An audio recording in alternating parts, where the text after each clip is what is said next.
Hey, everybody. Hi. Hey, Here. Happy New Year. Happy New Year. It is a new year. I cannot commit to happy yet.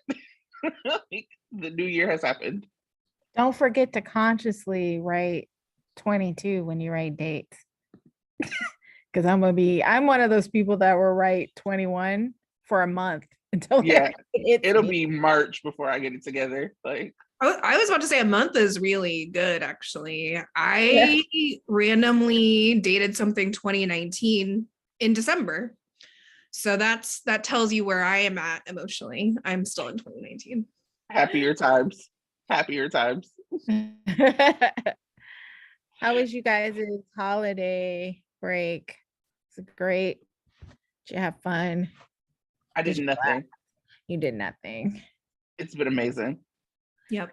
Yeah, me too. I did a whole lot of nothing. I don't know if you guys were fans, but it was Harry Potter's 20th anniversary. I watched that reunion show and then proceeded to watch all of them over and over and over again for no reason. Like, not that I don't already know these movies by heart, but it's just, there you go. There you go. I binged Succession, which was crazy. I'm like, GH could actually learn something from Succession. You guys watched that you guys talked about it last time we did an episode, right? So that and good. then have dug back into the vaults of GH, and so highly recommend going back to watching the Ryan Chamberlain storyline, the return of Ryan Chamberlain. It was so long, I watched it all day. I was like, oh my God, and it was so entertaining. Yeah. Maura West, John Lindstrom, so good. Yeah, and that just reminds me of the scene that I always remember between Maura West and Jeannie Francis on that bridge, man. Just watched that this morning. Oh my God, it was so powerful. I was crying the whole time. I remember I was crying the whole time.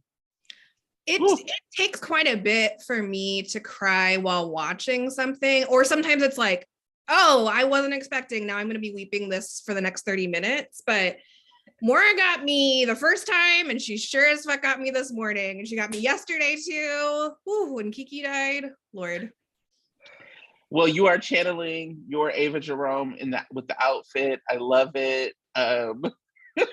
You look like you're coming to steal a rich couple from each other, and I love it. That is what I want in 2022. Thank you for articulating the intention that I didn't even know that I had. And for those of us who are joining via audio, I'm wearing a very I was gonna say ridiculous, but it's not. It's not festive and leopard bomber jacket in fur, of course. Beautiful. Where'd you get it? Because one of my friends is really into leopard print. I got it like at Banana Republic, like before the pandemic. As I go. What is before the pandemic? What is before the pandemic? I don't even remember. I just remember I would see it in the window because Banana Republic was catty corner from my therapist's office. So I would be like, and then I was like, I deserve it. I've done so much therapizing. There. That is amazing. It's amazing. Yes. Y'all ready to get into the week? Full disclosure, I've just been relaxing and I've been pretty high. So I did not do a lot. Been pretty high. And so this recap is a lot of top lines, but we're going there. Y'all ready? So ready. All right. We open the week with Hat Daddy at the hospital. While it looks like he is going to ask Epiphany out, he is really asking her to join his band. Watch out for You Are Not Alone, accompanied by the clarinet at the next nurse's ball. Flash to Curtis, Drew, and Chase taking a hot yoga class, and Maxie, who is the quiet MVP for the week, checking out Curtis and asking Chase about Bailey. While the yoga class switches over, we see Maxie trying to have a conversation with Lucy, but apparently Martin put it down. So that's where Miss Cole's mind is. Across town, Valentin is telling Martin that he can't keep dating Lucy and keep him as a client. Oh, Valentin. We also see Anna intercept Victor Cassidy Sheffield from talking to her boo and letting him know that she has her eyes on him wherever he is and wherever he goes. Over coffee, Curtis and Drew talk about Marshall and how they can dig into his past. Drew suggests that he offer Marshall a job and get some info, like a social security number, so they have somewhere to start. When Curtis talks to Stella about Marshall, she encourages him to actually build a relationship and not just interrogate him. But when Stella finds out that Curtis and his brother used to make up stories about their father being a hero, she realizes that Marshall has the ability to really hurt Curtis and goes to talk to Portia about it. And speaking of Marshall, he stops by the Invader to place an ad. And when he runs into TJ and realizes that the owner, Sean, is who killed his son Tommy, things are very tense. Switching gears, we see some positive movement on the autism storyline. Ned and Olivia are getting Leo's diagnosis on the autism spectrum and figuring out how to work through it as a family. They ask the doctor questions and work to figure out how to support Leo. And I'm just so glad to see this storyline move in this direction and away from what it had been doing. At the Q mansion, BLQ is dreaming of Chase and realizing that she's been single too long, which relatable content. And Chase notes that she sometimes gets agitated when he's around, and he offers to give her space. BLQ tells Chase she's been frustrated, but wanted him around. At Kelly's, Esme is trying to get Spencer excited for their trip. Laura comes to visit, and Spencer is as dramatic as you would think he would ever be about these 30 days in camp prison. In one of the funnier moments of the week, Esme calls Laura grandmother, which turns into Mayor really quickly, and eventually into Esme being able to call her Laura. When Spencer goes to PCU to drop a class, he runs into Josh and Alexis. When class starts, he has to sit with them, and to his great delight, Alexis keeps interrupting and talking over the teacher. Thankfully, instead of getting kicked out for annoying the professor, Alexis gets offered a job. And as an aside, I'm so ready for Alexis to have a win, so this was exciting for me. Spencer and Josh talk about the upcoming trip, and Josh clearly is up to something, which I cannot wait to see. All rise. Welcome to the most convoluted court hearing you could possibly imagine. You have made up charges, possible bribery, and these are my confessions from the stand. Somehow, Scotty Baldwin outsmarted an entire courtroom on behalf of Nina. He put Willow on the stand and prodded her to out the chaste affair of Nina and Sonny, while also getting Sonny to say that he was not a victim of a crime. Not a bad day for someone who was as tactless as they are rumpled. Shout out to Maxie. Sonny tries to talk to Carly, but she is not hearing it, and she tells him she needs space and he should not come home. Michael punches Scott after he taunts him, and in the most rich white dude of moves, he calls his lawyer to take care of it. The town rings on New Year's. Finn and Elizabeth are together at her home after losing her rings, but then getting them back and putting them in a drawer. Valentin and Anna make out at the Savoys while the rest of the world fades around them. Oh, what a moment. What several moments, actually. Curtis and Portia leave to have some very choreographed sex, which I'm sure we'll talk about. Drew goes to see Scout and Sam. Josh goes to see Cam. Dante goes to see a drunk Sonny at Charlie's, where he admits that while he loves his family, Nina owns a piece of Mike's heart. Dante takes his keys before heading to spend the night with Sam. Carly goes off and then forgives Willow before leaving the house, landing at the footbridge where she sees Drew, and Sonny leaves Charlie's with Nina. That is our week. What do y'all think? What were some of your favorite moments? Oh, Tell me everything. It was a week. It was a week. It was fine, sort of. To be honest, I I muted so many words on Twitter because of the courtroom scenes, that I kind of forgot that they happened when I was sitting down to like review my notes. So I had my own version of the week, which was all right. And then it seemed like there was also like people's experience of it was different on social media. You're such a Libra. Tonya, what do you think? Well, honestly, I was looking forward to the trial because I kind of felt like this whole Nina Sonny storyline needed to hurry up and end. And so I guess that was my focus. I was a little disappointed because I didn't feel like I got the whole Carly Nina smackdown thing that I really wanted to see happen. I'm glad it was revealed though that Nina and Sonny had a thing. I'm glad it was revealed. I was interested in how they did it, having Willow be the one to do it on the stand. That was interesting. It was good for Scotty and being able to, pull off a win in the courtroom. But it was a little okay. I was pleasantly surprised, not necessarily about the story that was being told around the autism, but I was pleasantly surprised about what I learned on social media after the fact. Mm. I'll go into that a little bit later. So I guess I don't know, favorite moments would really actually be between was actually one person, Leo. He was like really my favorite. Throughout, his sense of humor just kind of came out and I really liked that.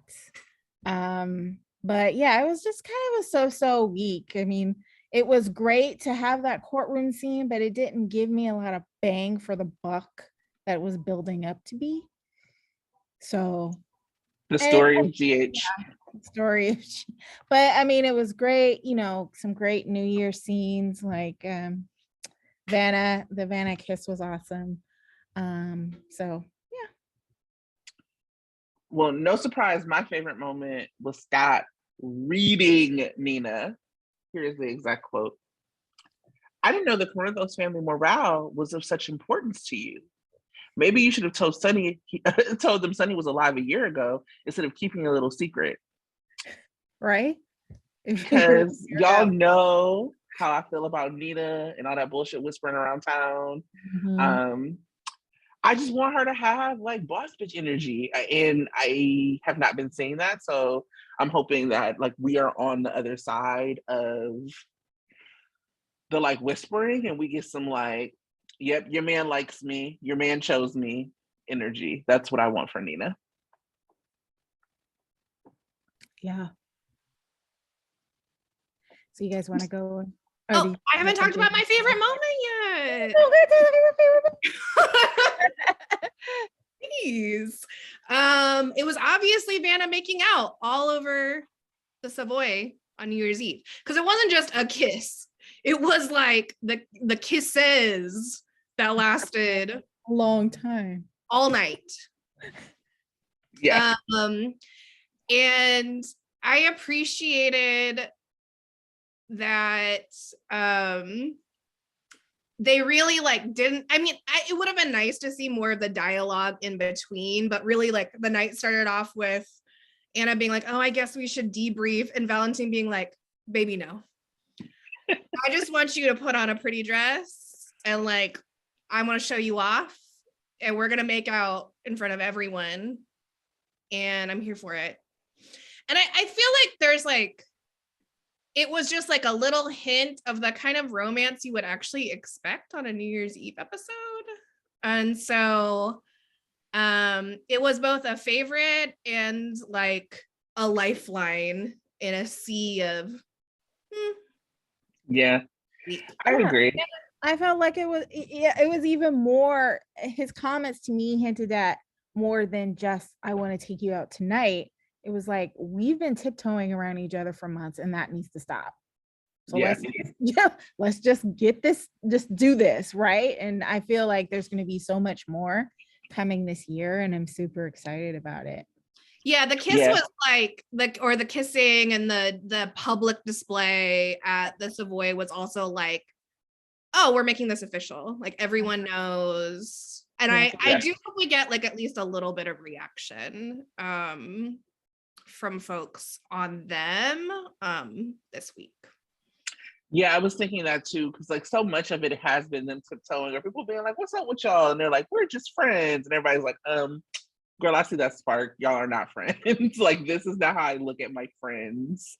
And so having them, I mean, they just, there's no other word but like delight for them. I love the fandom around Vanna because it's so, like, it's one of the few things I don't have to mute. And because I've muted so much on social media, which I know we'll get into, like, I think they have just, there's such a bright spot. Like, there's no like must no fuss. And I appreciate that about Anna fans, because a lot of times it's like Anna first. Like, Anna has like redeemed Valentine. I remember when Valentine's like gonna run away with Charlotte, and Anna was like the person who like stopped him. For me, that was when I started like looking at them like, oh, what's going on here? Because I liked Vanna. Because like, what can Finola Hughes not do, right? Like, who can she not have chemistry with? She has chemistry with herself when she's playing her twin sister. So like, obviously, but to have Vanna, they are what we want to see on a soap. They're the spy mans, they're the love, they're the friendship, they're the chemistry. So yeah, I'm hoping to see more reaction, and I'm hoping to see more of them. Mm-hmm. Yeah, it was nice to have like that. They are like kind of like the least controversial and most enjoyable couple on GH. Like, when something happens, you know, there's not going to be like a big controversy around it. It's mostly going to be like celebration. And it's like, we needed that at the end of a harrowing year, both in Port Charles and outside of it. Tonya, who was your performer of the week? So for those who may not know, but I tend to pick people that are performances that pull an emotion out of me some way or the other, whether they make me laugh or they make me cry or they piss me off. And this week, somebody really pissed me off. And to the point where I took to Twitter and I said, I was just like, no, you guys need to smack her. Somebody smack her. And that was Cynthia Watros. Oh my God, because it has been building up. I mean, we've been talking about it, how she's, you know, inserting herself into places, acting like the victim, acting, you know, holier than thou in some instances, and yet victimized in other instances. And finally, you know, she had the conversation with Willow, who accused her of manipulating. And obviously, I mean, we know that, you know, Nina was kind of innocent in that, but at the same time, her attitude was just pissing me off. And I was like, she had said something, and I was like, don't let her get away with it, Willow, smack her. Well, and you know, that didn't happen. And so I was just pissed. But I'm just saying that to me was really, I guess, really powerful that Cynthia Watros was able to pull that out of me for some way. And I don't know if that was her intention or what, but she's really getting on my nerves, and I need somebody to beat her or smack her or strangle her into sense, you know, because it's just not happening. So kudos to you for doing that. Now, I wanted to talk about other performances, because we were also talking about the autism storyline and how GH was just not doing it right. And it's not having to do with the actors per se, but with the writing and then the editing and when they chose to put stuff on, and how they focused more on, you know, this big Quartermain intrigue versus the fact that people might actually have autism spectrum, maybe, in, you know. And so when, the story kind of culminated, this week where he got the final diagnosis, and that was, all well and great. But what really made it special to me, though, was when I found out, I guess via article or maybe Wally Kurth talked about it. He said, in response to an article, he said, as a parent of a child with autism spectrum, that this means a lot to me. And I was like, whoa, okay. And then we get little Easton going on Twitter and doing a video and saying, Leo got diagnosed today, but it's okay because I'm living a happy life and you can live a happy life too. And he was so adorable.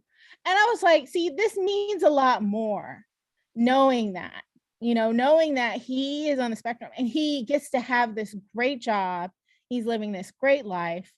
And Wally being a parent of someone that's on the spectrum, that makes the story that much more special to me. So I do want to give kudos to both of them for that.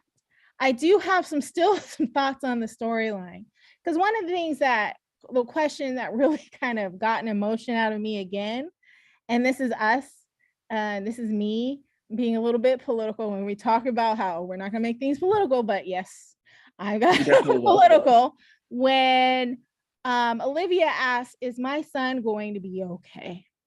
And I was just thinking, your son lives in the richest family, in Port Charles. He's probably going to have a trust fund. He's probably going to have someone take care of him. And I started thinking about, I have a friend who's a single mom, a Black single mother who has a son on autism spectrum, and she is struggling. And she's constantly worried about what's going to happen to him. And I just started contrasting Leo, the character's life, versus my friend's son life, and how it's going to be so much different for Leo. And, that would be an interesting, if the writers are paying attention, would be an interesting angle to explore, how, different families are coping with something that they're all struggling from, but are going to have different results from just because of their status in life. I think that would be interesting. I also think it would be interesting actually to do a little bit more focus on how it is for having things from Leo's point of view. And I think we got a little sense of that when he, spoke up when he's talking to Brooklyn and he was saying, they were trying to spell around him. He's like, I can spell. As a matter of fact, I'm funny because I'm going to go upstairs and I will be right back, and so don't, just think that I'm just, just some, little doll in the room. I have personality, I have feelings, and I can hear, and I can, I can do all these things. And I think a little bit more of that we'll love to see more of. What do you guys think? Mm-hmm. Yeah, I mean, everything that you said, I don't know how to transition back to being petty about Nina because that was so beautiful. Yeah. So that's the transition. Yes. No, like, I mean, Cynthia the Watros, like, I was like getting really mad, and I was like, wait a minute, these are fictitious characters. Wait a second, that means Cynthia made me feel something about right. I mean, I've never doubted her talent. I think a lot of the way Nina is like played and like written is not necessarily on her. I mean, there are choices that I'm like that like get under my skin, but that's also like her being a character that gets under my skin. Mm-hmm. And so kudos to her, and then also kudos to her for that, like those cast pictures, because Cynthia showed up and she was like, I'm gonna put my leg out and you're gonna like it. And that's what it is. And I did. I liked it. Oh, I haven't seen her cast picture. I gotta look that up. It's like if you go on the General Hospital Twitter, it's like their New Year's thing. It's got a bunch of like Black characters because they probably got tired of getting dragged from that Christmas thing. Right. And they could have made up for it by doing another video, but no, that's fine. Whatever. Yeah. No, that's too much. But yeah, I don't know. Sandra, what do you think? Yeah, I think Cynthia always does a great job. I don't feel as strongly about Nina as either of you do, and she still like triggers me. But I actually liked her the most The feeling that I was feeling was both like a little bit of like, the fuck are you talking about, Nina? But also like, that's fun. Like I was very entertained, like simultaneously like annoyed and entertained. Like when she told Willow, like, you know, you could just lie, right? I cracked up. I was like, you're crazy. And also you're not wrong. So it that felt more fun. Like it feels more fun when Nina is like shooting back, even if she's like being a little nonsensical. Because it's the whispering for me. She could go around running her mouth, saying the wildest shit, which is actually very on character for her. She could do that all day and I would love it. But it's the whispering baby voice stuff, which honestly, like the contrast, if that's intentional, hats off, because damn. Yeah. And as with the autism storyline, I agree, like this week really turned around. Like I was like, okay, this is where you were going. Great. Wish you had gotten there faster. And it makes more sense what you shared about Wally, why Ned played the role that he did. And so that helps contextualize it for me. I hope, similar to what you shared, Tonya, that this isn't the end of the story, and that it's actually woven throughout indefinitely with the Quartermains. And I also want to see, both Leo thriving and like all the kind of like joyous like discoveries that they were talking about. Like, let's looking about this as a road trip. We're going to discover things along the way. So I'd like to see more of that in addition to some awareness, because I was also thinking the same thing, like, oh, y'all are rich as hell. Like, I think Leo's going to be okay. And there are things that you can do to support him even more. Right. For sure. Well, those are all great standout performances of the week. And I think that like transitions us to Sandra. What do you want to see more of? Well, before we go, sorry. There was another performance which was hilarious, which I have to give note to. Aubrey Pohl with Esme and Laura. This was hilarious as well. Yeah. I mean, calling her grandma, giving her hugs, and Laura and her reaction was like, no.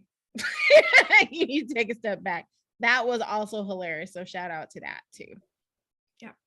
Yeah. Okay. Shout out to the pairing of these like legends with these like younger actors, because it's been so good. So yeah, they can hold their own. I even liked Spencer's. You could kind of see his reaction a little bit, like it wasn't really his point of view, but you can kind of see him like laughing and smiling and being like, because I often wonder, like, what the hell are you thinking when your girlfriend's doing this wild ass shit? His reaction is usually just like, this is funny and I'm staying out of it. Which is, what else can you do? What else? Okay. So I'd like to see more of that always, but I guess what I really wanted to see more of when I was reflecting on this week is more, fuck it, why not couplings? I was like, should I use different language? And I was like, no, it really feels like, fuck it, why not? And I'm talking specifically, my examples are Scotty and Liesl and Lucy and Martin. Those two very much felt like, sure, why not? Let's put them together and see what happens. And the result has been amazing. It's like fun and sexy without much buildup. Like they kind of hinted at Scotty and Liesl like maybe for about 2 weeks tops before they went there. And with Lucy and Martin, it was literally like 2 minutes. There was no buildup whatsoever. And it's all been so supremely watchable. To get like a combo of like both like vets, but also these older actors being used as more than plot points and exposition for younger character stories, which we always love.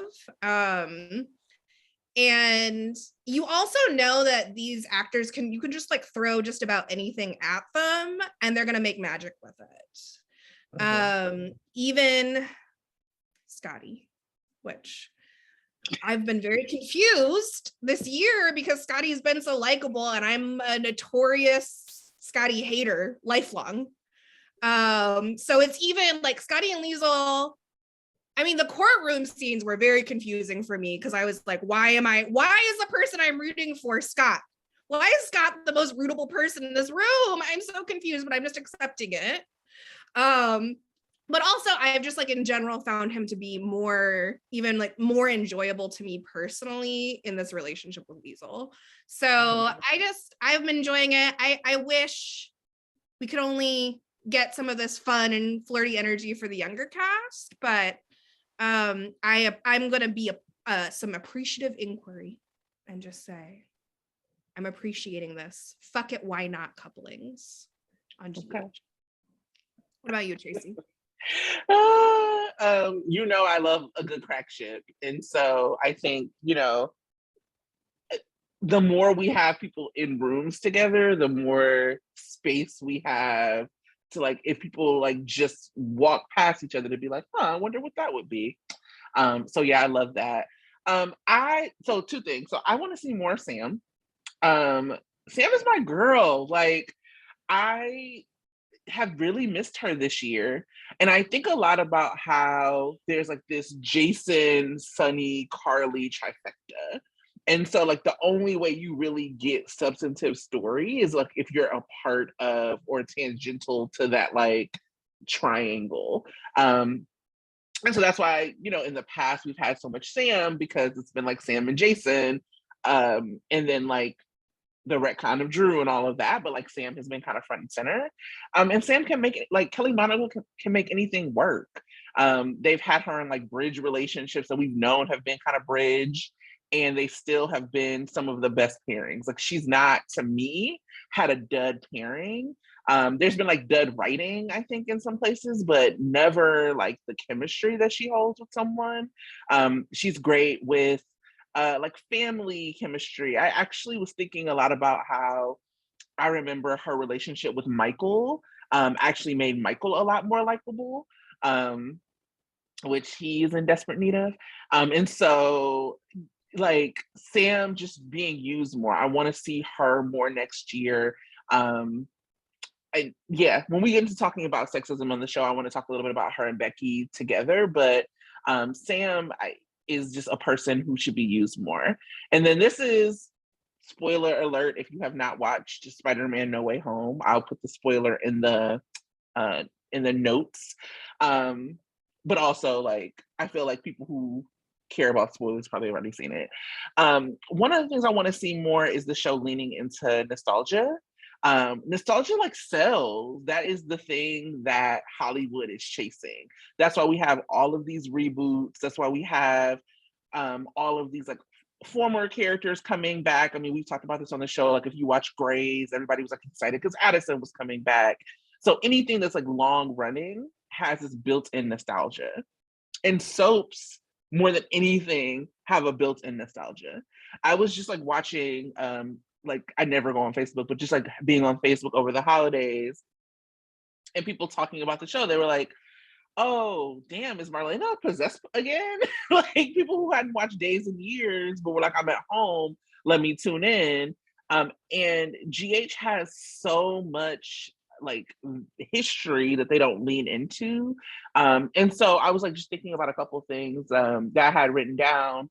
Like we were just watching a little bit of the Ryan kind of reboot storyline, and like I'm excited to see what that means for Felicia coming up, because they didn't really utilize her that much in that reboot. I mean, it was like clearly like an Ava storyline, an Ava redemption. Laura really like showed up and showed out, and Felicia was kind of tangential. So I'm hoping that we get like a lot of Felicia in this like new situation with whatever Ryan and Esme have going on. But even really small things, people want to know about Gia. It doesn't mean that you have to have Gia on screen, but it's nothing to throw a line for Trina to say like, oh yeah, I talked about this with Angia. Like that's nothing. Like there's no reason to not do that, and that's what people are hungry for. And like I said, it's built in for soaps. There's no reason. The reason Spider-Man No Way Home was so good is because like you had Tobey Maguire and Andrew Garfield there. Like that movie wouldn't have been good if it wouldn't have been as good if it wouldn't have been for those characters. People were like, oh shit, I remember this from my childhood. I remember this from 20 years ago. And there's no reason that we don't have that same thing going on with GH. And I think that that's why like a character like Anna is so popular, because she carries so much history with her. And that's why it's important that not just like older characters, but like actual veterans to the soaps are paired with these younger characters. That's why we like Legacy, so that we can see the legacy play out. So the Spencer Alexis relationship is really important. So anyway, I'll pause there. Very small No Way Home spoiler, but I do want to see GH lean more into nostalgia. Tanya, what about you? I feel like that was a big spoiler, but it's okay. It's been a week and it's been almost a couple of weeks, so they can just deal. If you Google it now, they're like Toby and they've been doing interviews and all that other stuff. Yeah. So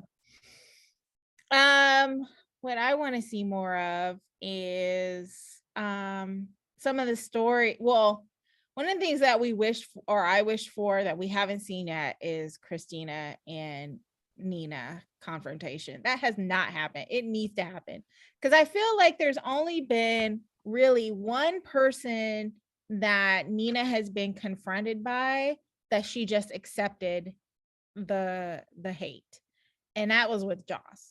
Like she just stood there and let Joss ream her, and then she walked away. I feel like she needs to have that. Like she hasn't really accepted a lot of the criticism that's come to her. She's either begged for forgiveness because she's being persecuted, or she slapped back at them. But everybody, she hasn't just accepted it and said, yes, I did wrong, I'm sorry, and then walk away. That hasn't happened. And I think if it was Christina, she wouldn't have anything to say to Christina, because she just basically wronged her and there was no excuse for it.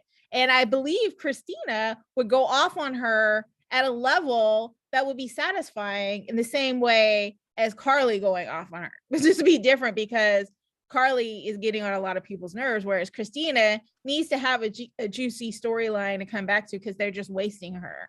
And I would really enjoy having Christina go off on Cynthia. So that's what I want to see. There's also, they, again, hinted at Trina's dad. Hello, let's put it out there. Trina needs to stop just being I'm going to be the fifth wheel at this cabin retreat. She has so much more going for her. She has a story. She has a life. I want to see that storyline about her dad come out. And I want to see her interacting with more than just Ava and the teens. There's something more to that, and I want to see that explored. Like I said before, I want to see more of Leo being Leo. I also want to see more of Maxie flirting. I love that. Maxie needs a man. I want Maxie I want the baby storyline to end, and I want to see Maxie go on full on flirt mode, dating and having fun and being a young woman.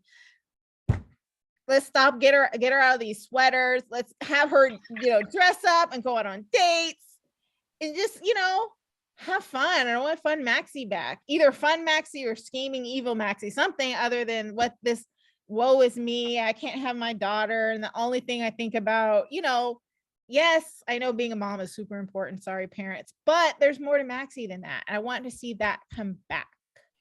Scheming Maxie and fun Maxie are the same Maxie. I love it both. Yeah. Something that you said that like really stuck with me. I was like, ooh, because I am wondering what the fallout will be from Sonny like going and teaming up with Miss Wu to get Brad out. I am not a Sona shipper. I would never. But I am kind of ready for them to like be together so that we can get to the next part of the story. Because something I'm interested in is like this betrayal of family from Sonny, which he has done over and over again. I would have loved, even in his conversation with Dante, for Dante to be like, oh, you love Nina because she kept you away from me too. Like, we just are not seeing anything outside of like just a Sonny, Carly situation. And so it's made it really boring and not the right fallout. So I would love a Michael Christina team up to take down their dad. Yeah. Because that would give Christina some story. And it would be right. Like, I think, yeah, I would love to see that. I think also, yeah, because making it less about Nina and also about Sonny's betrayal would be interesting. It was funny. Some Twitter person was talking about how it was against Sonny's character to be, you know, with someone like Nina because he's such a family man and he loves his family. And Maurice Bernard was just like, all the things I've done in my life, you think this is bad? This is like is Sonny's character's life. You think this is bad? I've done some pretty horrible stuff. And I like, was like, shoot yeah. Carly while she was giving birth. Right.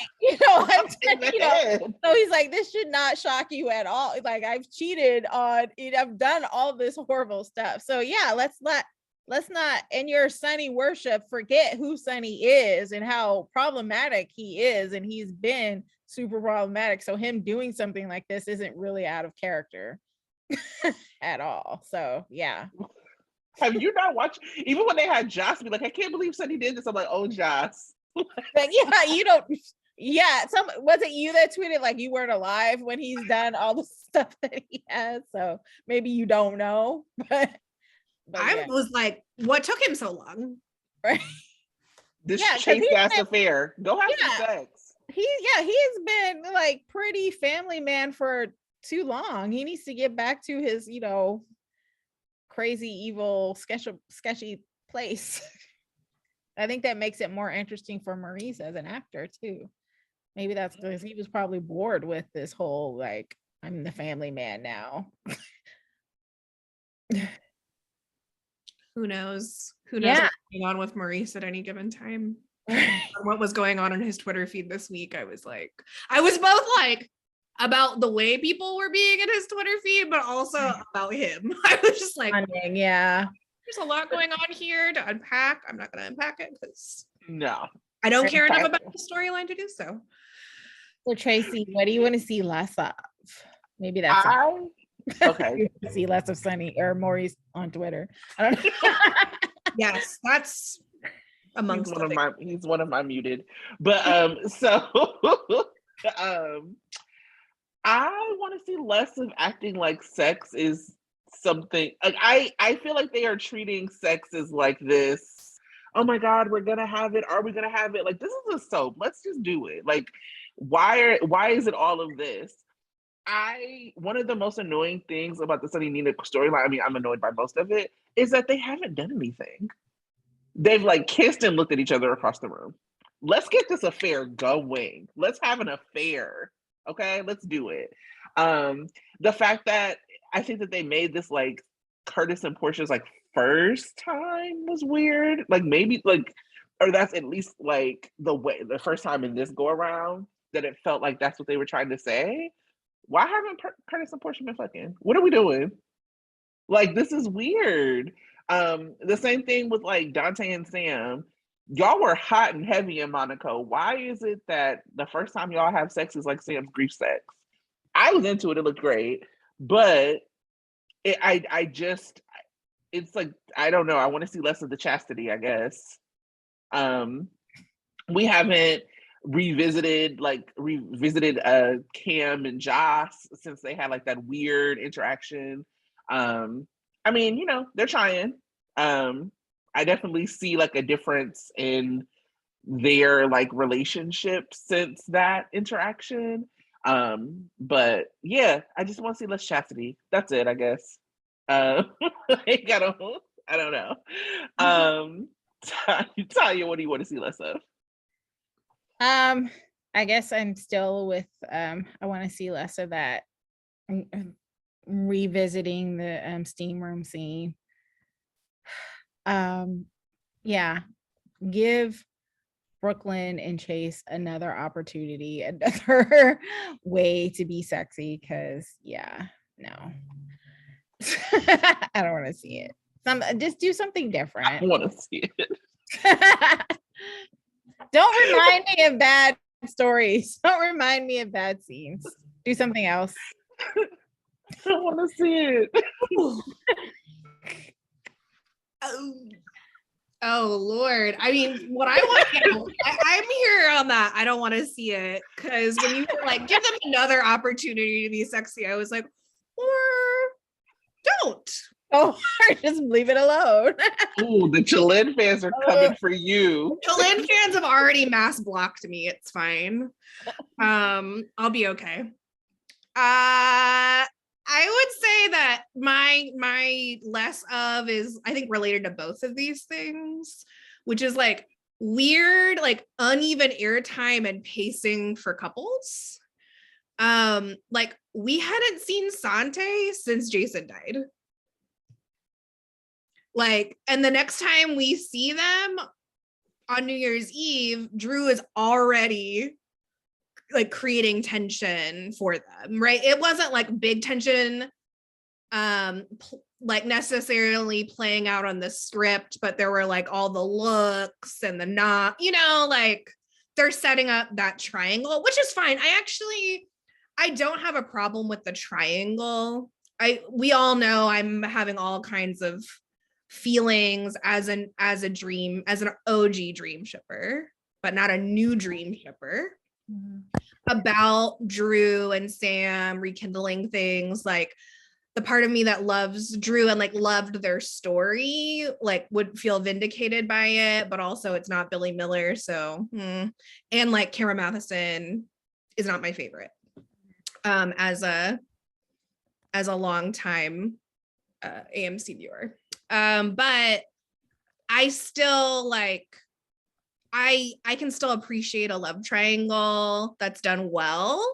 And I can appreciate any kind of like relationship pairing that Sam is in. So I think what bothers me about it is it's just kind of feels like Sante hasn't been given the opportunity to really develop, and for there to be like a fair triangle here. And it's one of the reasons why like I haven't fully invested in Sante, and I think probably why a lot of people haven't, because we've never really been given any indicator that they have a chance. I don't know, and maybe they do. Like I'm sure there are ways that they're testing.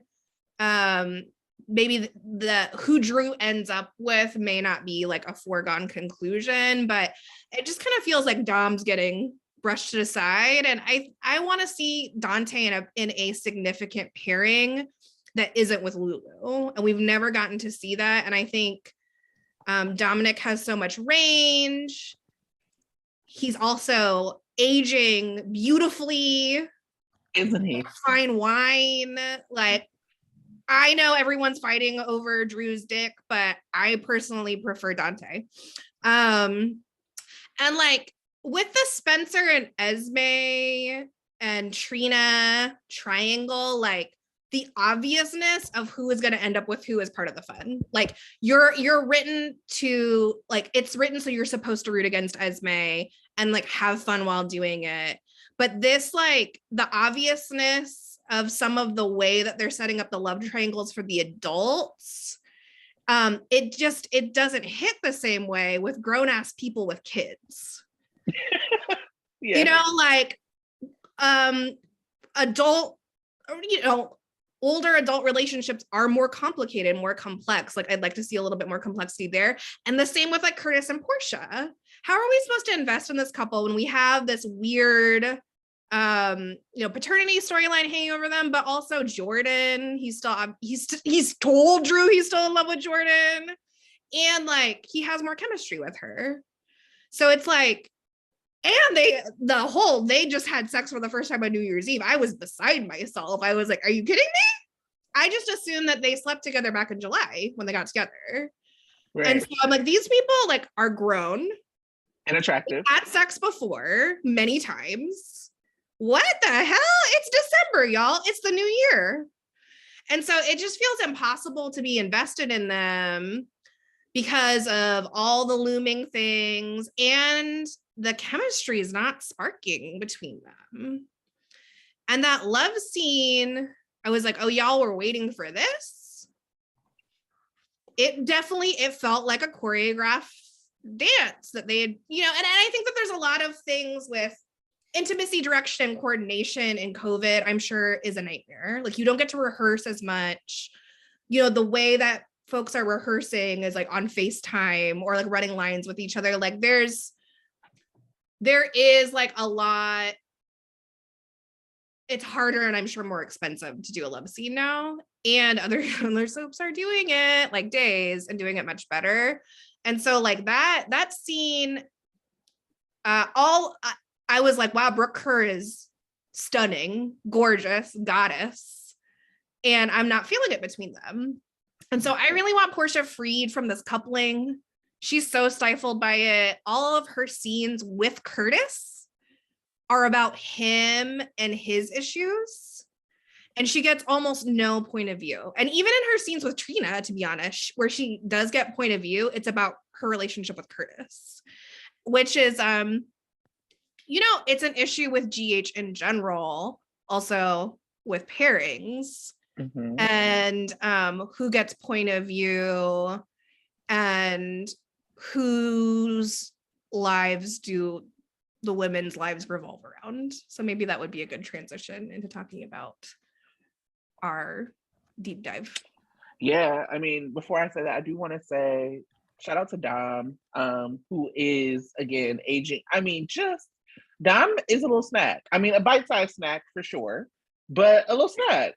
He is aging so well. I was like watching some scenes from when he first came on to now, and I'm like, how do you look better? Because that first hair, no.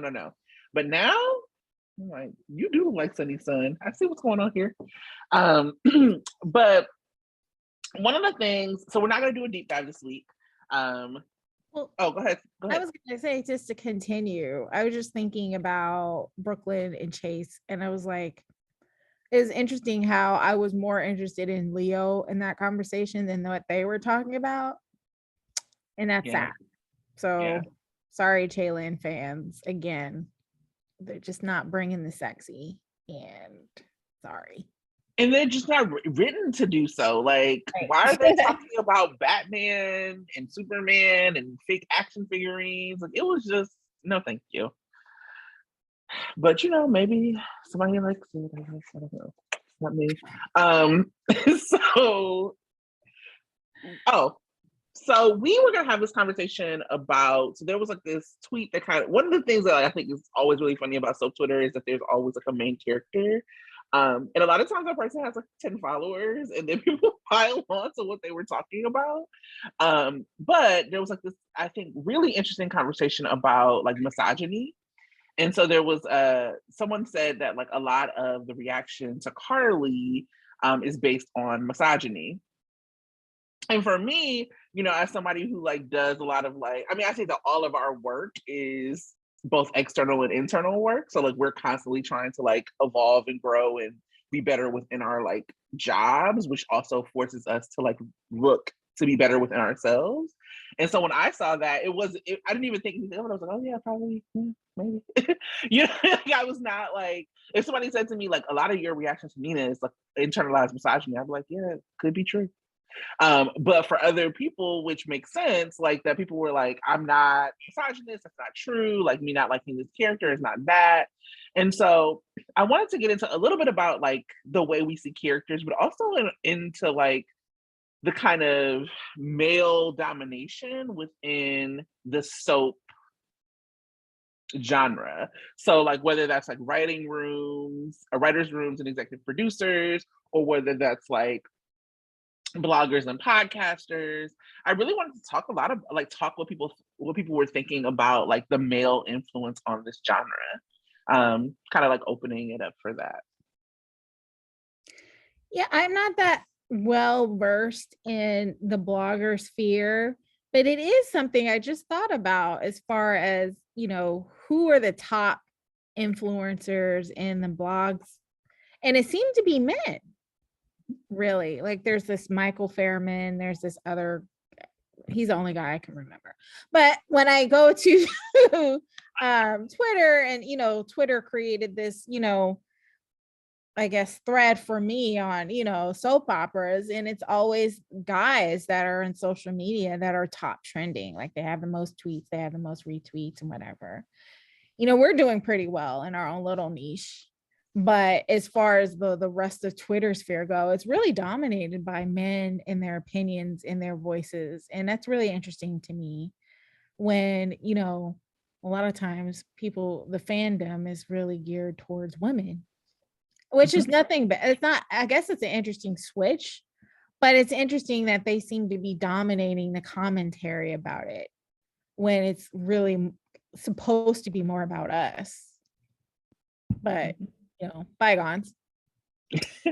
Yeah. Right. So Sandra's got their Libra face on. I can say something, or do you want to go? What do you want to do? I think what I was just reflecting on is that I think it's very nice of you to say that it's interesting, because I don't actually, it's not. It's annoying. It's tale as old as time. Right. That, I mean, I think this has happened in a lot of genres that are women dominated, or like geared towards femininity. That, yeah. It is bad, because they think they know what we want to see and hear. And it may, you guys may be wrong on that. Literally, guys, you were probably wrong on that, because we're seeing a lot of dissatisfaction, and our voices aren't necessarily being heard, or you're ignoring the fans. Mr. What's his name? Frank Valentini? Tino? I mean, I think that's so true, because like, even if I think about the way things are written at GH, or the way it's talked about, I often feel like I have felt like in the past, when I've watched soaps like back in the day, when things weren't working, people like pivoted to like make it work. And there was like a response to fans being like, yo, this is whack. And now it feels like the response is to like dig in even harder. You know what I'm saying? Like, and some of that, I wonder how much of it was like COVID and not being able to like, move things around. But there are other things that are just like, oh no, you're gonna like this. And that is a very like male energy. And so I was like reading, I know a lot of us have read this interview with Becky Hertz, because I think, is it 25 years? Is it 25 years is coming up on GH? Please correct us in the comments. It might be something else. And I found her interview to be like really fascinating, because they asked her about like her former pairings. They asked her about like what she really enjoyed. And so even on the timeline, it ended up being like a Frizz liaison kind of conversation about like her romantic pairings.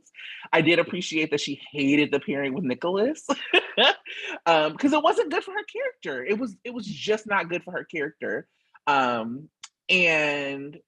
what I also like really took from it was that, so I took two really big things from it. One is like that she talked a lot about the relationship she has with other women characters.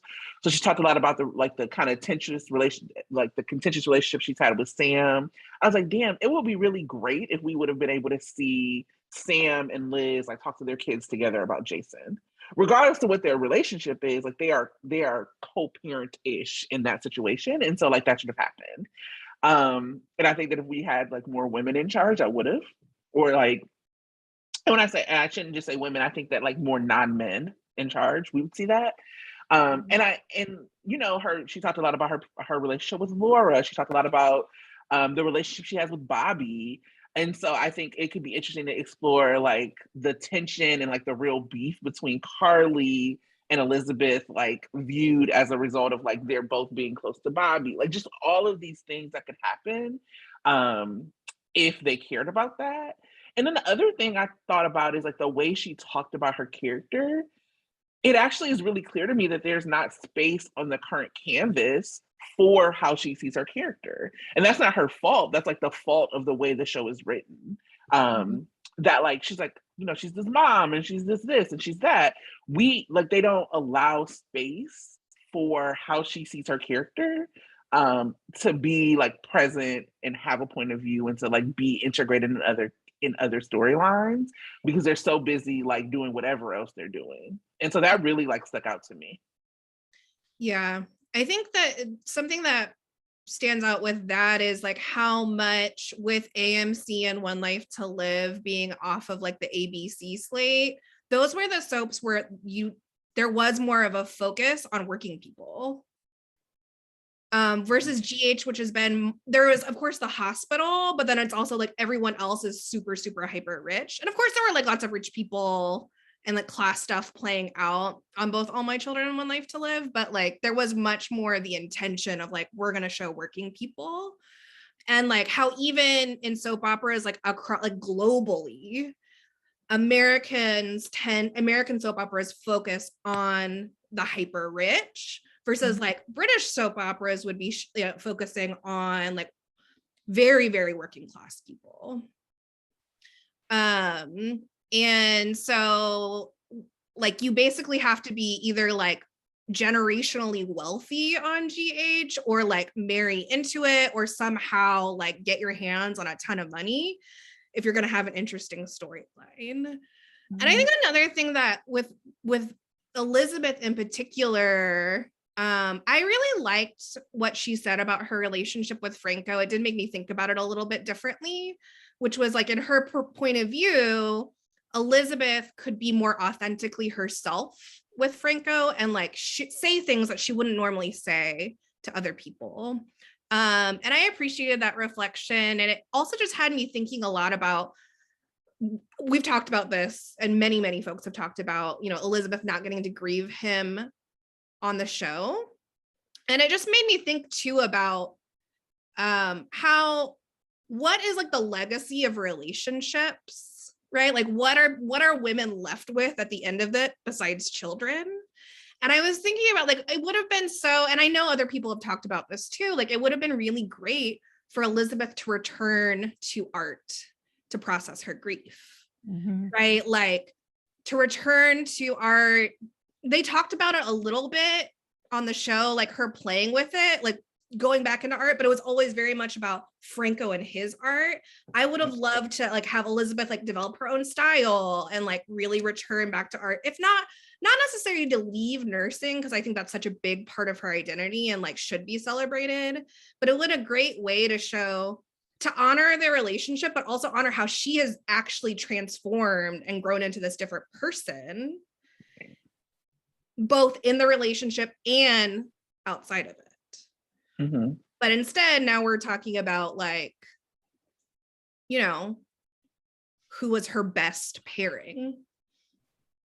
Yeah, I mean, I think that what you said just like really hit it for me because it also would then not be so clunky. I mean, I don't think I would have, the Finn and Elizabeth like pairing kind of doesn't hit for me, but it would be, I think, better to go into it if like if we had like let her grieve, let her like be like actualized as a person outside of like this relationship, and then be ready to move on to another relationship, like healed or more healed than like this. Should I take off my ring? Should I not? Like, I felt like that didn't honor her character. It didn't honor the relationship that she had with Franco. So I think that there's that. And I also think there's something to like how I get really mad about like Willow and Nina, because Willow was like introduced to us as a teacher. She was introduced to us as somebody who went to work every day, who like had this like great impact in young people's lives. That was taken away by Nina. But then she like then made it work. Then she went to go work at the hospital and she went to like go use her skills to do this thing. And now she's supposed to be in nursing school. And we don't see that. We only see her like with Wiley, with Michael, any point of view she has is like about Michael's family. There's like nothing for her. In the same way that like, I mean, granted, there was like a part where Nina, I kind of wanted Maxie to take over Deception because Nina was like dropping balls. But Nina has always been like a bad bitch businesswoman. She's always been that. She's been an heiress who actually wanted to make sure that you knew that she worked hard at her job, that it wasn't just handed to her. And so now we like have her just whispering around town about Sonny. We don't have her like actually stepping into like being a boss. And for me, that would make Nina like more watchable and more enjoyable for me. Like I know they're setting up the feud with Carly, and because people like rightfully so are like tired of Carly, it feels like, okay, finally there's a feud for her, but I want the person who's feuding with Carly to also be on equal footing. Because we do get Carly like at the Metro Court, like being a business person. Same thing with Olivia. We don't get that with other folks. We got Brooklyn, like just kind of like, when do we see her? Like all we see her doing is like padding around the Q mansion. The only time that she's had a job, she like fucked up really bad. And so like, what does it mean to like not be able to show women like at work in a way that we did when the hospital was centered? So like Bobby and Monica, like these folks are like bosses. I want to see Terry and Britt be bosses. I want to see folks in relationship with each other. We celebrate Josh and Trina because it's a really great like friendship. Same way people celebrated Robin and Brenda. Same people, you know, like where are those things? Because we don't see them. Yeah. I loved what Becky said about her relationship with Kelly Monaco, and also like the relationships between Liz and Sam, and like how that's a place of that she sees so much investment and richness, and like that the relationship's really complicated. But that's why we want to see it. That's why we even when it's them fighting. Yeah, I agree. I know I had talked about saying that I wanted to see Liz and Sam kind of grieve Jason together. I mean, you guys didn't necessarily agree with it because we just didn't want anyone to grieve Jason. But that was an opportunity to see them together again, which is what I guess I really wanted to see, was them interacting. And just we haven't seen that. That kind of fell off because now they're focusing on her and Finn. Well, not necessarily her and Finn, but basically they've put them back in the position of really focusing on a man versus other aspects of their life. And it's not to say, I mean, obviously like soaps are about romance, and so we want to see romance. I mean, there's also romance that doesn't include men, but I digress. Like of course we want to see like Love in the Afternoon, and we also want to see it through like we want character driven plots.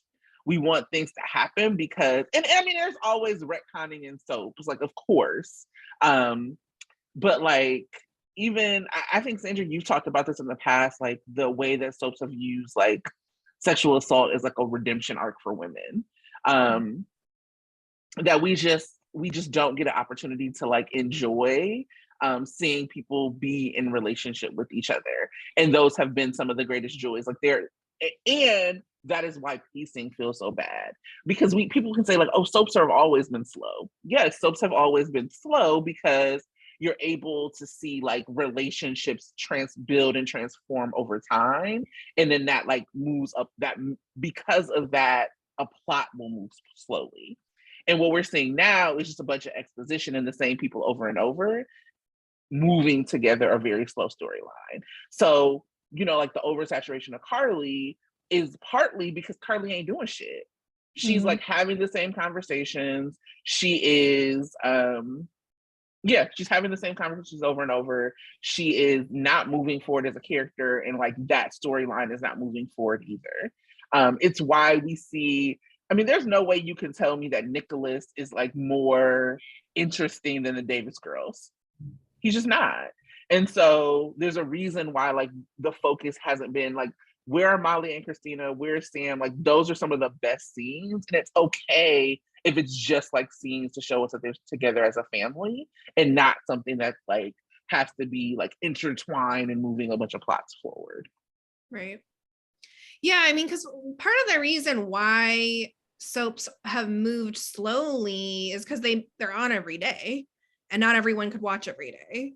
So there would have to be like a lot of recapping, and like folks needed to feel like they could tune in whenever and like mostly know what was going on. But things are a lot different now in streaming. It is actually possible to watch every day because it's not set on you like setting your VCR or even your DVR. You can stream it. And recapping is a thing. So even though like there still is some necessity to move slower, just like production, and it is like you do want folks to be able to tune in and out. But there are also ways to do that, like you said, Tracey, that centers relationship while also, you know, filling that that really practical need to keep people up to date about what the story is and for people to feel like they know what's going on. Although, you know, there have been storylines where I've watched every day and I've been like, I don't know what's going on here. And I think that's also part of the issue with like a more male, like soap operas somehow being more male dominated, especially General Hospital is notorious for this, and always has been with the ABC soaps, even when women were the showrunners or the head writers. Is that like there's always been like really commercial constraints around the soap opera genre because it was literally created to sell things. But one of the reasons why I've always really enjoyed studying soap operas has been because like people still find ways to make really meaningful, I would say, art out of like really commercial, not artistic constraints. And I think that's some of the most interesting stuff that you can do. And I think GH sometimes goes through the motions of like, this is what a soap is. We're going to do this, and we're going to use these tropes, and we're going to use these sexy actors, and we're going to do this sexy scene, and you're going to like it. And it's missing like the innovation. It's missing the updating things for the times. So there is, and we've talked about this before, there's like a force feeding that happens where it's like, you should like this and let's explain to you why you should like it, versus like, I'm actually going to take in your feedback and realize that the way that we're doing it and the way that we've been doing it is no longer meeting where people are at. Right. 100%. I mean, I think that's why I constantly harp on this scene, this like Nixon Falls fallout. If we had to sit through 9 months of Nixon Falls, I understand that Nina was only there for 6 months. Don't add us. Like, if we had to sit through that, then we should have that kind of fallout. And the fallout is not on one relationship. The fallout is on the ripple effect it should have on the campus. And I think that there's also a way, I mean, and there are male voices that I follow that I really enjoy reading their perspective. So I don't want it to come off as that. But I will say that when we first started the podcast, I was like, okay, well, let me go see who we should follow. I think the first person I followed was Port Misery, because I was like, oh, this is like a non-male voice who is like recapping and like funny and like she used to like do like a gifting of the episodes every day.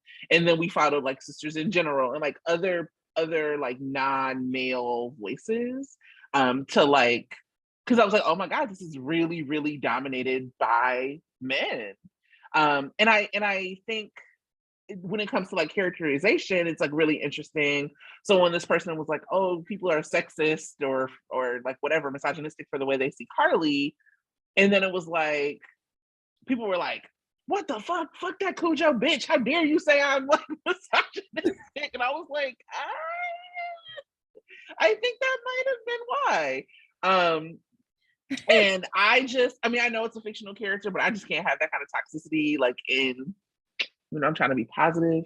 And so like that's why like I muted Carly's name. I don't know what people are saying about Carly. And so like that, I did that for like a week. I muted Cujo for sure forever. I don't ever need to hear a woman be called a rabid dog. I just don't. Like it is the way we see things is also like based in this like the country and the world is like misogynistic and racist and anti-Black and loves capitalism and all of that, and so it only follows that some of that shit shows up in us, and shows up in the way that we view the show, shows up in some of the commentary around the show. And I think that it's really important to, track that and to know that that's happening. For me, it is. I mean, for everybody else, like, if that's not your thing, it doesn't have to be your thing. But for me, it's really important that I track, because I've like checked myself for the way I talked about like characters I don't like. Like I've I've had to be like, ooh, this is talk about this in therapy. Like, but it shows up, and it's so male dominated. So yeah. Yeah, I mean, there's so much internalized misogyny in the soap opera genre that I'm constantly being like, I know that like half the time my initial reaction to soap opera storylines, characters, whatever, has some internalized something in it, because I've been watching this shit literally my whole life. And so like a lot of the tropes, a lot of the things that we come to expect as normal in soap operas are awful. Like the whole character of Sonny Corinthos, right? Is not a character that they would create now. And they're in a way like Mike is like the response to that. I think it's the wrong response, but it's a response to that. Like choosing to write out Franco is also a choice, right? The right choice would have been never to bring that character back at all. But here we are. But yes, like a lot of the initial reaction that like so many of the tropes are just so deeply misogynistic, like love triangle, for example. And it doesn't mean that we don't enjoy those things. And it doesn't mean that you're also even a bad person for having an internalized response to something. It just means that it's something that we should track. It's sort of like when I was seeing some of the responses to the accusation of misogyny around Carly, I think that actually what the person who said it, they didn't articulate a particularly thought-provoking critique. Sure. This is, it wasn't particularly thought-provoking. It wasn't very well thought out. It probably wasn't coming from the same place that I am seeing like misogyny leveraged at Carly. And it doesn't mean that there's nothing there. And we can have lots of non-misogynistic reasons to dislike a female character, and there can still be misogyny at play. And I really think that anytime we're comparing a woman to a rabid dog, misogyny is at play. I feel very comfortable saying that. And so I too have had that blocked or muted it on Twitter.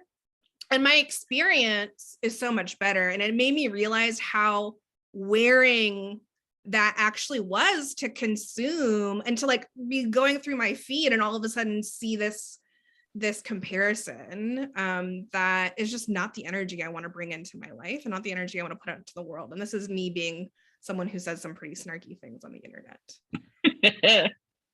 Same. I mean, I checked out with like work. Like there's like when there's like a woman who is like extremely hurtful and like fucked up in like my political work, it is a natural reaction to be like, that bitch. And I have to like pull myself back.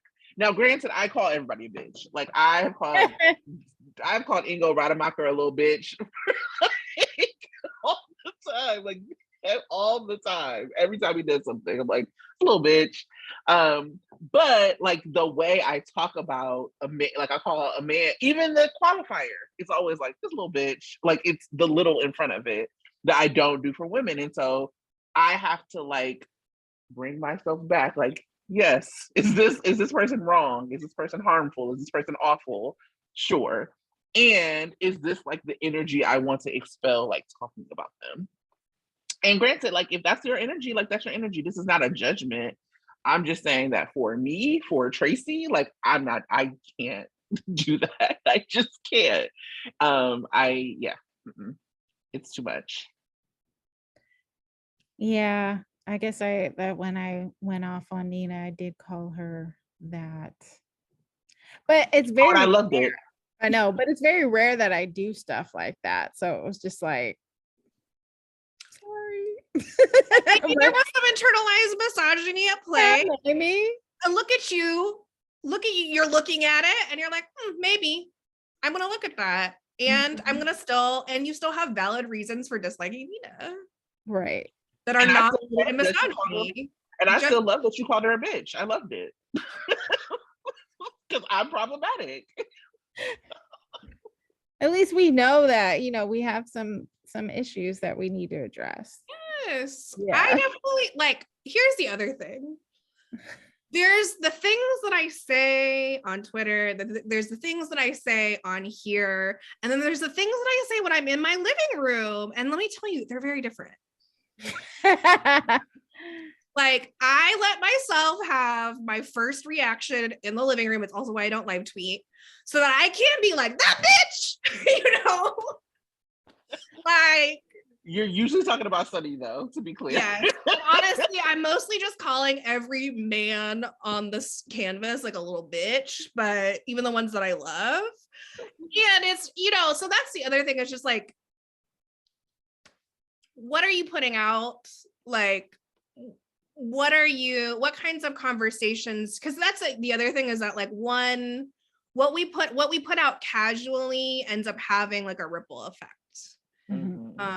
On the conversation. So it felt like I also just had a different lens on what happened on the show by not, because once those sentiments they start to pile up. And so when I get to the point where like when I know Carly's going to be on the show, I like braced myself because I was just like, oh my God, it's going to be this, talking about this for the next 2 days straight. Right. And I'm actually quite interested in what's happening on the rest of the show. Which is why I just, it's such a joy to be an Anna fan. It's such a joy to like search Vanna and Vanna. Like, it is just such a happy, like, we stand Anna Devane, and we stand her because she is all of the things that we want to see from so many of the women. She's a badass, she's a boss, like she, like she's sexy, she's fun. It's also why so many of us had a problem with like the whole Peter August and like him continuing to evade her because it's not the Anna that, you know what I mean? Like that we've come, like he is not the villain that should be able to take on our Anna. But talk about a storyline rooted in misogyny. Peter August, period. Yes. Giving Anna a son with Faison with her abuser. Okay. Like, that's, but also Tale as Old as Time with GH and literally their vets with their women vets. Like, look at the way that Jeannie Francis was treated with complete disrespect in service of Tony Geary. Let's just name it. Yeah. I mean, if you think about, when people like talk about the storyline, like them almost correcting the storyline with Luke and Laura, and then like it's Jonathan Jackson's Lucky just being a monster to Laura. Like, is this the correction? And it's also like why I laugh a little bit about like the chastity of the Sonny Nina thing, because I'm certain that that's a response to Franco or not Franco, but Drew and Elizabeth. Like when she thought he was Jason, and then she had sex with him without telling him. Like, I'm sure that like that's a violation of consent, and it's really fucked up. And it's really fucked up that they made Elizabeth's character do that. They certainly did not have to make Elizabeth's character do that. Like there was already enough, tension. There was already enough. Oh my God, this guy is Jason. That you did not have to make Elizabeth's character like violate his consent in that way. And so I think that is why we have seen the chastity that we have seen in the like Nixon Falls storyline. And it still is like trash. Like it's still trash. So I don't know. And then and one more thing, just like thinking about the ways that when I think that there's Roger Howard is Roger Howard. Like I'm a huge fan of his from like a long time ago. There's really not. I know people have their feelings about his characters. I'm never gonna have those feelings. I'm always gonna like consume whatever Roger's putting out.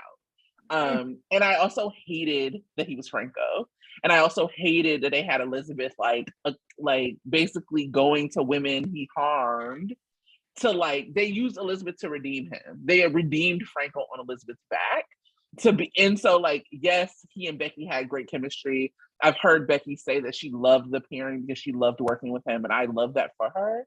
But I hate that all of that had to happen on her back, because they basically had her going around town telling women that he assaulted, like that they need to let it go. And it was just like a really fucked up male-driven decision, I'm certain. Yeah, it was like, you're gonna have an affair with Nicholas, and then we're gonna have you keep Jason from Sam, or who we thought was Jason, and then we're gonna follow it up with you like running around defending this, predator.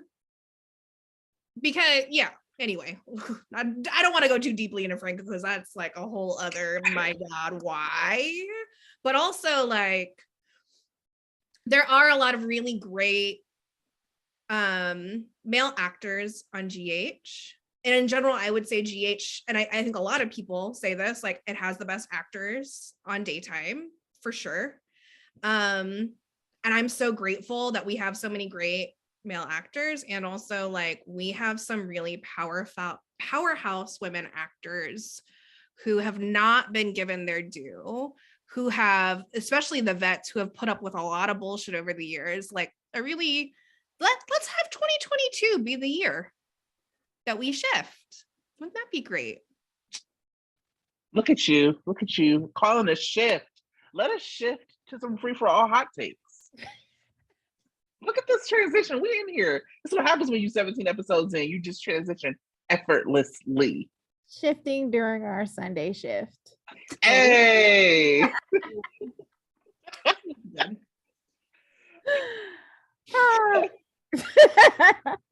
Love it. I don't have that many hot takes. I'm gonna just be honest with you. I was really high most of the week, so I didn't take a lot of notes. Same. I was right there with you, literally. Yeah. Sharing edibles. I have some. Okay. Yeah. Valentine just loves how lethal Bay is. Loves it. And I love it too. Like, Anna to the rescue forever. I will never, ever, ever get tired of Anna rescuing everyone. And like, sometimes I might be like, oh, why does it have to be on Anna? Why can't she just be vulnerable? I want her to be vulnerable and rescue everyone forever, including me. When Hat Daddy approached Epiphany at GH, I turned to Tracey and said, Tonya is gonna hate this. I was like, no. I was like, no. I was like, stop it. Like, I hated it, but I was like, nobody's gonna hate this as much as Tonya. And I was like, oh shit, Tonya is gonna hate this. I was like, And then he flipped it to be like, actually, I just want you to be in my band. I was like, okay. But you were heavily flirting with her. And it wasn't by mistake that she thought that you were flirting with her, because you were. So stop it. Anyway, go ahead. Give my girl pick somebody else. Loved it. We finally saw scenes at PCU, the latest version of PCU. So yes. That was cool. Good to know that can happen. Can we please make that happen again? But with not Alexis? I mean, I actually liked Alexis being there. That was fun. It was fun to see her with like Joss and Spencer. I was like, oh yeah, like of course Joss and Alexis know each other. Like they're basically family. Right. And so I liked that. I was like, this is Alexis being extremely in character, just doing too much in class, doing the absolutely too much, and I hated it and I loved it. And I also was just like, just for the record, what? There's nothing between Joss and Spencer, y'all. Like both people who want it and also people who are like worried about it. I'm just like, enjoy it. No, it's enjoy these cousins. Yes, this big cousin energy. They're obviously being really intentional and playing it that way. I just need to just state for the record, I really love that familial energy between them. Period. End of statement. I loved Laura's brief sisterly pettiness moment with Martin. Like just her like quick, because he was like, I see what you're doing. You're trying to just warn me off of Lucy. And she was like, no, I actually have to go and be a grandmother. Goodbye. Because it was like, obviously she was like, okay, well, you go do that. I'm going to go do grown shit. And then of course, the Laura Esme grandma situation had me dying. I rewatched that so many times. Everyone did a great job. I was annoyed that Joss canceled her New Year's Eve plans with to be with Carly. Stop that. Let this girl go be a young person and like stop. Like she does not need to, like there were plenty of people to be with Carly. I don't like it. Like I don't like that weird codependent shit between them. I'm kind of like, I am protective of Joss. And so maybe that's partly my bias of like, can we have less Joss with Carly? Because I feel like it makes her a target. Like both on the show and in the fandom. Yeah. So I don't like that. I don't care for that. I like it when the kids get mixed up with the adult storylines, and like I never like it when Joss is like inserted into Carly's that way. That's me personally. And on a final note about those sets of scenes, Willow looked so miserable with Michael on New Year's Eve. I was like, honey, are you okay? Like, I've never been so concerned about Willow ever. Like, and this is including during the Shiloh storylines. Like, I was like, honey, you know, cults can look a lot of different ways. I'm just saying. Willow never looked like that with Chase. That's all I'm gonna say. I have a few. Victor Sheffield Cassadine, how dare you come at Anna Devane? We're not gonna talk about Asha did what to Peter, okay? Peter outsmarted you on your own island with your own people, okay? Don't be coming at Anna. I love you, Victor Cassadine Sheffield. I love it. I love every part of your mess, especially you being bougie about your tea. But don't be coming at Anna, okay? Come at the queen you best not miss, and you're missing. I love everything about Petty Joss. Eden really I think that there's something about the young folks that they do this thing where they don't leave anything on the table. So you can track situations by their faces. To Sandra's point about like Nicholas Chavez like being in the corner, like kind of laughing a little bit. To like that scene where they were in the classroom and Alexis was like being extra, and you could see Spencer like loving it. Like they are just like really clear that even if they're in the background, they should be on. And I loved it. And so that little shift that Eden did as Joss at the end when they were talking about the cabin, and he was like, yep, I'm looking forward to it. Yep. It was like a blinker, you miss it, but it was so good. And it just speaks to like how good this like teen ensemble is. I mean, we give Avery her flowers as Esme all the time because she deserves it. Like to be able to bring, it is something to be able to like be like kind of beloved by the fandom, even though you're like in the middle of our couple. And I think that Joss like brings a lot of that energy too. And I miss her like scenes with Trina because we haven't had that in a while. And I think that also like brings about the Joss and Spencer because we haven't seen her with Trina. So I'm ready to see them back together so that we can like stop hearing about that. Because we all know. Oh, sorry. No, go ahead. No. I was just like, we all know that Trina is Joss's true love. So Trina is Joss's true love. Joss ships Trina with whatever makes Trina happy. Yes. That's Joss's ship. And I love it. And I love their friendship and I don't want anything to come in between it, even if it's a soap. I really loved Anna being like, basically like, I'm on your ass. I've been at the bodega with you. And so now I'm kind of confused and wondering why Anna doesn't know about Victor's relationship with the vice mayor.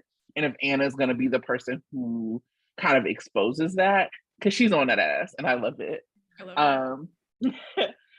When you said about what you said about Willow, I mean, Sandra and I are both Dawson's Creek fans. If you ever really want to get into some Dawson's Creek things, like maybe we'll do a limited run. Joey Pacey, ship of my heart of hearts, my favorite non-soap ship ever. And I hate Dawson. And so when Willow was with Michael, it definitely looked like when Joey was with Dawson. Like just miserable. Like I can't believe this is happening to me. Can't believe I have to be here with this dude. And like free both of them, to be honest. It's just not good. It's not good. Sonny, I just wrote Sonny, trash. Yeah. Like when I have watched so many times Sonny trying to take Carly out of the courtroom and her snatching her hand. No, but I'm just like, why did he? It seemed like he knew.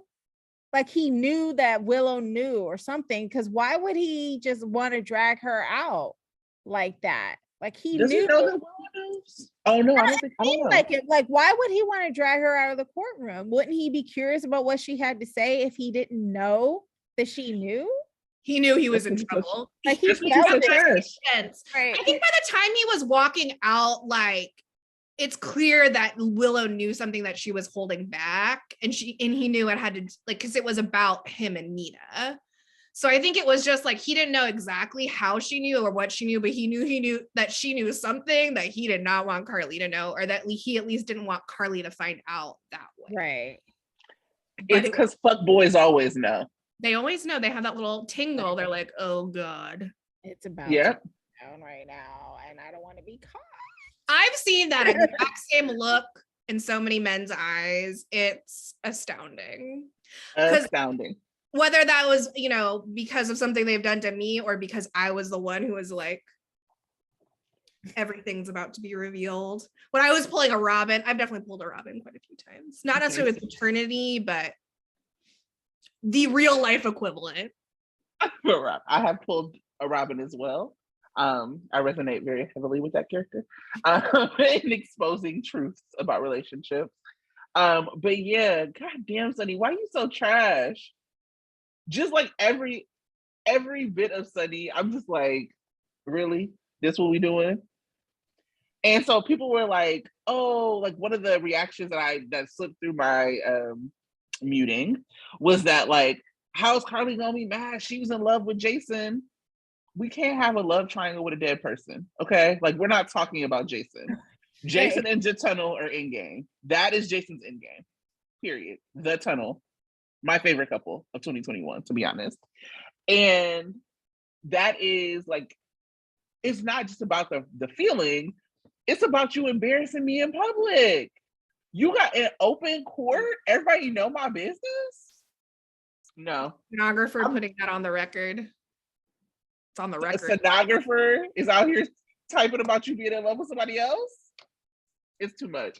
And so it was like not just it wasn't just the feelings, it was the lying.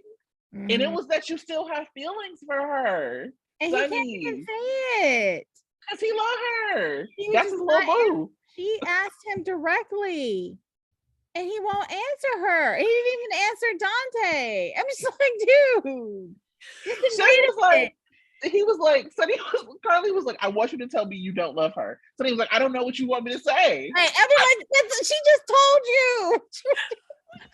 My favorite was when he goes, hold on a second, and just stands there like, like, hold on for what, sir?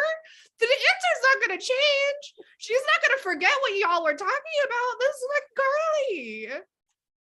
And that's the other thing I really hate. Carly, if you don't know nothing about Carly has always known when Sonny is going to cheat on her. She's always known the when, the where, and the how, and the who. And so it was so unbelievable this whole time to believe that that Carly did not know there was something going on with Nina.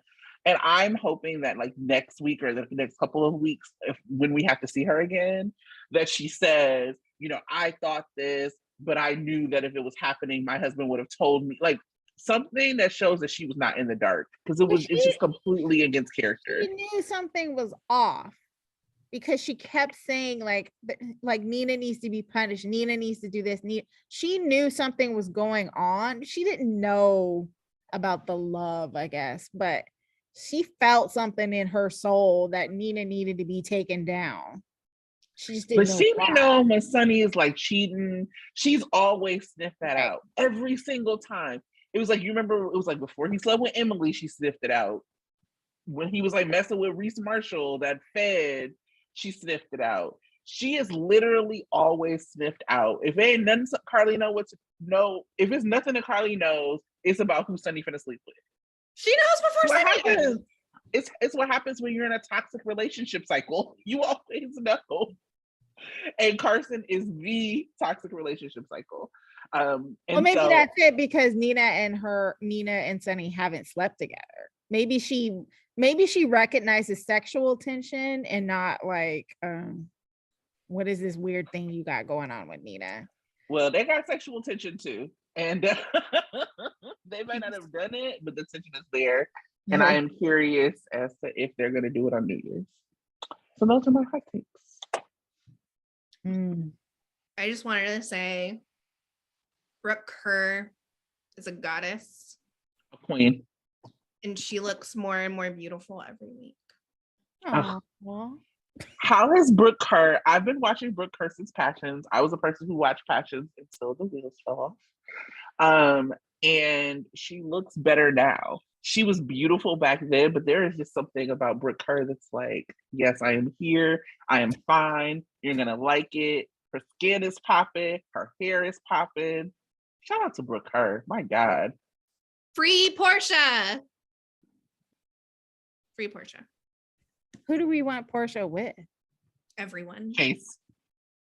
Yeah. That's one of my crack ships. Chase and Portia. Jordan. Yes. Oh, yes. And then the crown jewel of the Jordan, Portia, Chase love triangle. That's what I've been dreaming about this week. Also, Portia, I would love to see what's going on with like Portia and Sean. Oh yeah. Mm-hmm. Yes, please. I would love a little bit of that. You know, I just want both Chase and Portia to be hoes, and then for them to eventually like hoe together. Love it. Do you have any hot takes, Tonya, before we get into predictions? No, my only hot take was like, why is Sonny dragging Carly out of there? That's it. That's the only hot take that I had. We were watching a comedy. Really. Yeah. The courtroom was like watching a comedy. It was. Sandra, give us those predictions. Right. So, of course, as always, light spoiler alert. This includes spoilers for the next couple weeks, mostly this week. So we're going to be opening the week with Carly and Drew at the bridge, but also Sonny and Nina doing whatever it is that Sonny and Nina do. So we're opening the week that way. And then we're closing the week with some Carson unpacking their relationship. So that's some interesting bookends. And I know that there are more, there's more of Carly Drew to come. I personally, this isn't a prediction, it's an opinion I do not want. But I still cannot get over the retconning of Drew and Carly and Sonny. So I wish I could say that I predict that they'll address that in some way, but I think they're just gonna go, smooth that over. But it clearly is like the start of a new arc for Carly. I am excited for Carly to have a new arc. I've actually enjoyed Carly's pairings outside of her pairings with Sonny. So I guess even though I don't want Carly and Drew, I am just interested in seeing her mix it up with other people. The baby swap storyline continues. Sorry. But we now will have the addition of Anna and Felicia, who is officially returning this week. So they'll be entering into the fray. I think the way that Felicia enters is obviously through the baby swap storyline. So I'm very curious to see where that goes and like how long are they going to ride that story. Like I really hope that they're bringing her in to wrap it up. But at some point I'm assuming they're going to transition to having her be, in that Ryan storyline whenever that finally picks up. I feel like every month I'm like, this is going to be the month that they pick up the storyline, and they don't. And we'll also see Mac this week for whatever that's worth. And we can expect to see a lot of Alexis this week. She's all over the previews. We have her and Harmony. She's the first scene we see of her in the new year will be with Harmony. So I, as a Harmlexis shipper, am thrilled. I think there is something about like who are you sharing scenes with like right off the top of the year that's kind of like exciting to speculate around. But she's also going to be with Sean this week too. So I it seems like they're kind of like playing with Sean and Alexis, playing with Harmony and Alexis. I think that could be a really interesting love triangle, even though I'm obviously like biased and I don't want Sean and Alexis because I feel like we've already done that.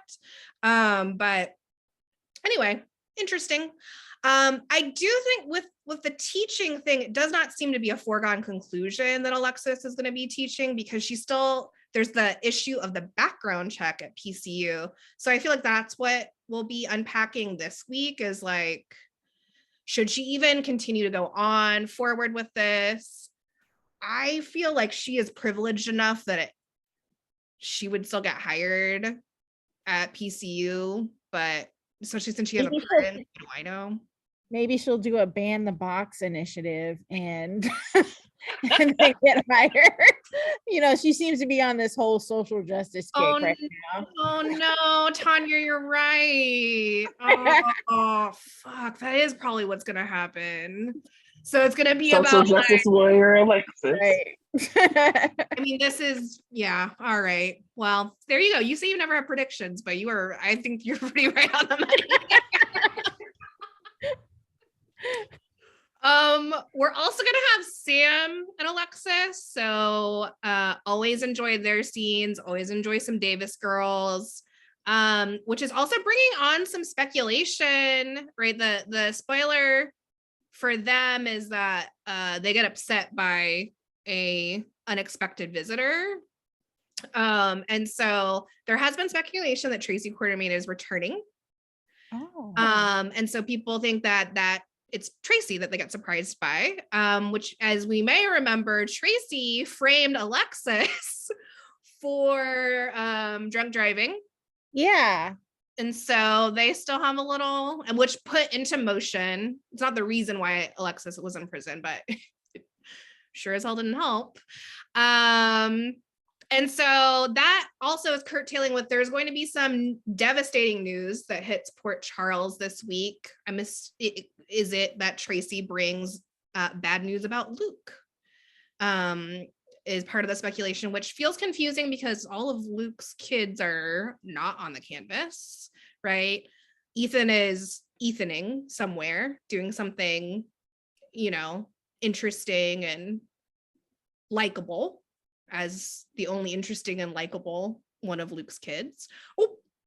And Lucky's off in Ireland being a deadbeat, and Lulu's in Camp Coma. So who knows what's going to happen with that? But I wonder if there's a good chance that Victor might have something to do with it, right? A Cassadine being on the canvas, there potentially being some news that has to do with Luke. And in general, something devastating is happening. Why not blame it on a Cassadine? So Victor is going to be poking around GH, check on everyone's least favorite coma patient, Peter, and sharing scenes with everyone's favorite adult Cassadine, Valentine. So obviously Anna's not going to love that, but somehow Victor will get through the Anna checkpoints to talk to Valentine. I actually wish that was like a scene of like a whole episode of Victor trying to talk to Valentine in different places and Anna just like popping up out of a bush or right. Like, nope, not gonna happen today. Nope. I would love it. Look at him. So yes, always interested to see Anna playing interference, but also like wanting to see Victor and Valentine and get more information on what is Victor up to, and also how is Valentine going to handle being a Cassadine again and Victor's very bad influence. Other couples to look out for this week, possibly Sante. They're both on with their respective parents this week. I just want, shout out to the Sante fans. I know last week was both a joy and also a little hard because of what happened with New Dream. So I see you, Sante fans, and I hope we see them together this week. I am Sante fans. I am Sante fans. Brasha, there will be grief. That is my prediction. Finn and Liz will somehow just now be going on their first date. Trivia night? I don't know what it's gonna be. Trivia night. If it is trivia night, I'm gonna laugh my ass off. That's it. Curtis and Portia will probably be doing something that should be sexy, but inexplicably is not. Kevlar will be talking about, I'm assuming, whatever devastating news is coming through. We'll be seeing them as well. And also we'll be seeing Millow, their relationship slowly crumbling before our eyes, but still somehow boring, even though it's something I really, really want. Are they even interesting enough to crumble? Just kind of like a soggy crumble. Like just dissolving. Like putting bread in water. Yeah, that's exactly it. So bread and water, Millow. Last, but most certainly not least. Ready. Do you know what it is? Sabrina. No? That's right, Tonya. It's Sabrina. No, I don't know. I don't know. Tracey, I know it's shocking. So I'm going to start with the bad news. Bad news is the cabinet is not happening this week. Not happening this week, friends. And it's likely not happening the following week either. Yes, that's right. It will be mid-January and these kids have still not gone to this guy named Kevin. They've been talking about this since like end of October, beginning of November. Y'all, please, for the love of God, this better be good. But anyway, that's the bad news. I wanted to start there. But the good news is we will be seeing them on Friday. And it will involve Ava. So we haven't seen these three together outside of like the gallery scenes when they didn't three interact at the same time. We haven't seen them since Spencer denounced his title. Okay, go. And their last like big scene where the three of them like really heavily interacting was at Windermere. Face.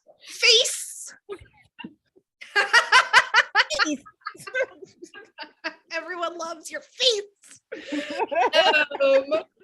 So yeah, that was, no pressure, y'all. But the last scenes we saw you in were pretty iconic.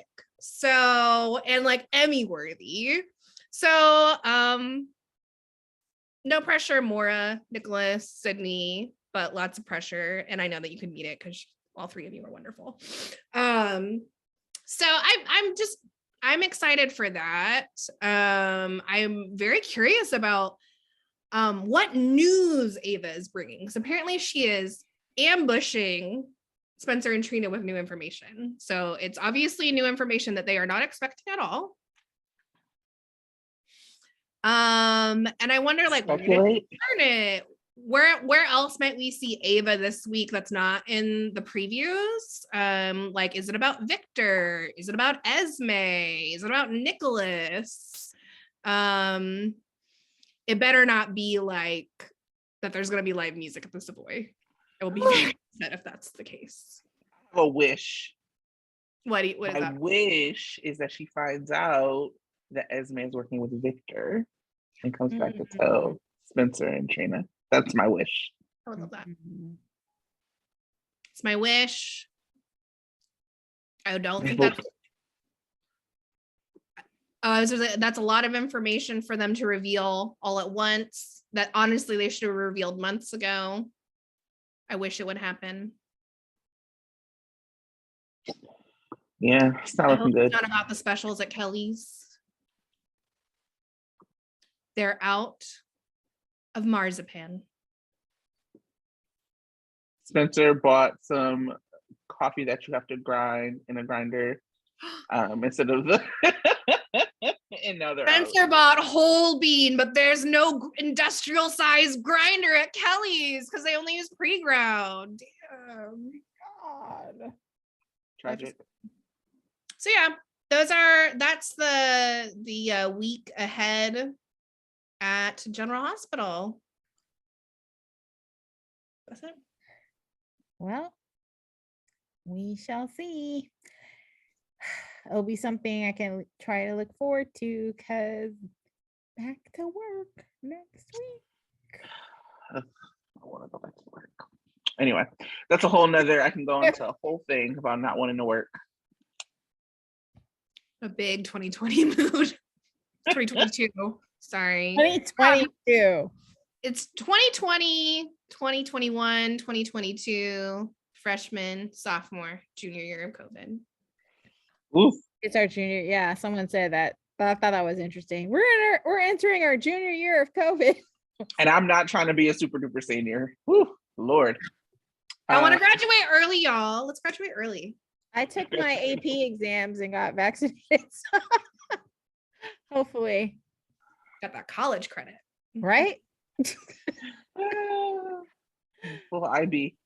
All right, y'all. Well, it's been a joy as always to talk to y'all. Wrapping up episode 17, first of the new year. New Year's blessings to all. Thanks to all of our viewers and listeners and followers. Yes. Thanks for sticking with us, even if we've talked shit on your fave at some point. I hope you still love us anyway. Because I'm pretty sure, unless you're like a Vanna person, we talk shit on your fave. Or uplifted your non-fave. Right. And we appreciate y'all sticking with us. We'll see you next week. Bye. Bye.